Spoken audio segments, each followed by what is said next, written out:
If set G and set H are the following set of elements, find Cartesian product between G and H, but ಬೇರೆ ಬೇರೆ ಆರ್ಡ್ರಲ್ಲಿ.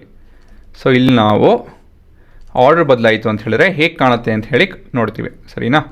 G cross H, ಇಲ್ಲಿ G ನಿಮ್ಮ roll ಇರುತ್ತೆ, H ಬಂದು ಕಾಲಮಲ್ಲಿ ಇರುತ್ತೆ. So the Cartesian product will be 7,5, 7,4, 7,2, 8,5, 8,4, 8,2.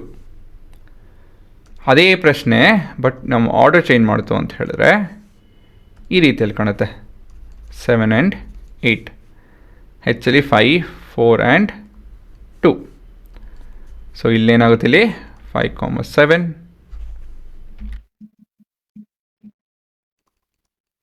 ಇದು 5,8 ಆಗುತ್ತೆ. ಇಲ್ಲಿ ನೋಡಿ ಆರ್ಡರ್ ಅಬ್ಸರ್ವ್ ಮಾಡಿ, ಇಲ್ಲಿ 4,7, 4,8,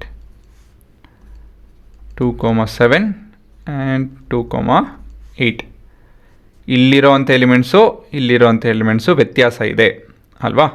so the order changes. So ಇದು ಈ ಪ್ರಶ್ನೆಯಲ್ಲಿ ನೀವು ಇದನ್ನು ಅಬ್ಸರ್ವ್ ಮಾಡಬೇಕು.